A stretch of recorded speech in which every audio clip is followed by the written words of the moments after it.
Welcome into the 2-2 Broncos Breakdown. Denver falls to Vegas 32-23. And I think that this game at least gives us a better idea of what this team is going to be like, right? The offense finally came to play for 2 quarters. Nothing in the second half. 4 straight 3-and-outs. And then Russell Wilson leads the offense down the field in a last-ditch effort, a little bit too late. But hey, it gave us a great KJ Hamler catch, so that's a positive right there. We're going to run through some stats. We're going to break down this game and all of that.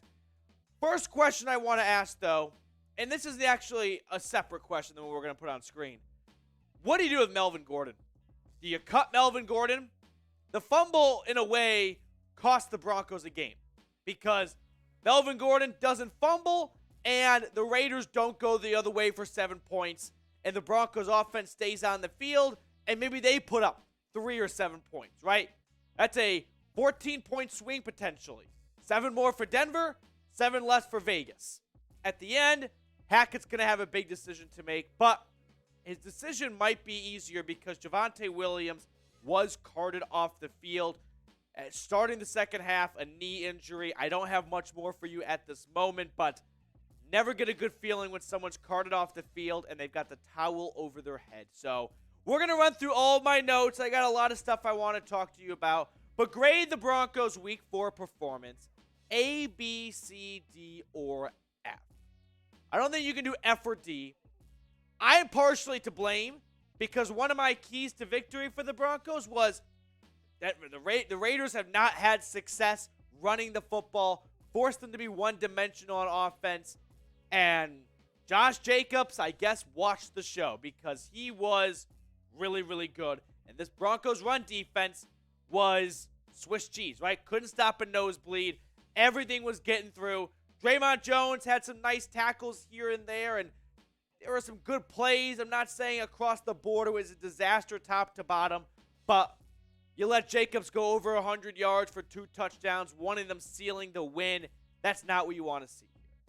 Let's turn our attention, though, to Russell Wilson, who was great in the first half. 237 yards, 2 touchdowns altogether, including a rushing touchdown. But for the most part, all of his stats came from the first half. First 4 drives of the second half, 3-and-out, 3-and-out, 3-and-out. You betcha, 3-and-out. 4 3-and-outs. This offense continues to go through stretches of pulling teeth to get a yard. And then they pile on their own shitfest with their own mistakes, right? Garrett Bowles, is he back to being an issue of what's he going to do today? What penalty is he going to get flagged for? That was tough to watch. But Javonte Williams, the biggest story coming out of this game, in my opinion, in terms of his availability going forward. Getting carted off the field. Don't have an update for you. Let me check Twitter live time right now to see if we have an update. No, we do not have the update. Now, Melvin Gordon, I don't know what they're going to do with him. Because Mike Boone had a bad drop at the end of the game to at least try and give the Broncos a fighting chance. But Melvin Gordon, 3 carries, 8 yards, and a fumble. We'll put that on screen for you guys. What do you do with him? You want to cut Gordon and be down your top 2 backs? He's fumbled 4 times in 4 games. He's lost 2 of them. I don't have a good answer. I don't think it's a wise idea to be a team coming off a loss 2-2 in a tough AFC and go into week 5 against the Colts on a short week with Mike Boone as the only starting running back and some practice squad guys. I'm guessing Gordon is going to escape and keep his job because of Javonte Williams' injury, right? I don't have a good feel for what you do other than doesn't feel like the smarter idea is to lose your top 2 backs. Even if Gordon is a liability, which at this point, he is. Let's not try and beat around the bush anymore. I'm not saying if he gets a touchdown, all is forgiven. Actually, that's exactly what I'm saying. You can't go out and get a touchdown and have that erase 4 fumbles. It's just been a tough scene to watch over and over. And it really sucked that it came against the Raiders today, right? Team that's had your number the last couple of seasons. Could have put McDaniels 0-4. Really get him on the hot seat. Instead, the defense had some good plays. Patrick Surtain and Javonte Adams. That's going to be a great matchup to watch for the next couple of years. PS2 had 3 pass breakups in the first half. That was great. Now, if you're looking for a Broncos YouTube channel that's going to keep it straight with you, it's not going to sugarcoat it and be a mouthpiece for the team and act like everything's fine when I've got my concerns, and I'm probably the most concerned Broncos YouTuber out there, because I know this team is 2-2 and wins are wins, and they are still in a position to compete, but they don't play like a team that's going to be a playoff team, right? And they're going to have to get to that point. Some more stats to run through here. We'll start on the Broncos side really quickly.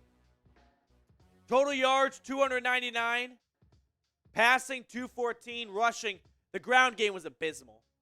And I wouldn't expect much else when you lose Melvin Gordon. Well, Javonte Williams. Melvin Gordon essentially gets benched. He only got time back on the field because of Williams' injury. 3 for 11 on third down. Stop me if you've heard this before. The Broncos struggle on third down. And then the penalties. I've said for a while, and I got some heat for this, Garrett Bowles is not a franchise left tackle. He got a big contract, and I feel like the penalties are creeping back. And I can't stand it because for whatever reason, when Bowles gets a hold, it feels like it is way more nauseating than any other player. Is that just me, or is that you too? All right, Raiders stats to look at here. They moved the ball down the field much better, 385 yards, 173 through the air, 212 on the ground. Shame on me. I said, make Josh Jacobs in this ground game beat you, and they said, hold my beer. And off they went running. 7 for 14, much better than Denver on third down. Only 4 penalties for 25 yards. I'm going to give some final thoughts and what I think is to come for this team as they get ready for the Colts on a short week. But if you want to make some money betting on the NFL, my parlay today was Cardinals money line and then the underdog Jets at the Steelers. Cashed in thanks to BetUS. Chatsports.com/bet. Promo code Broncos125. Make sure you make all of your bets over there. Got to use that link and the promo code to get that huge deposit bonus. So some final thoughts here as I let you guys go. And the good news is you get to play Thursday night, so that could shorten how much of a bummer the week could be, right? There's nothing worse than your team loses Sunday and you got to wait 6 days and just manifest on that loss. Indy comes to town Thursday night. This is must win.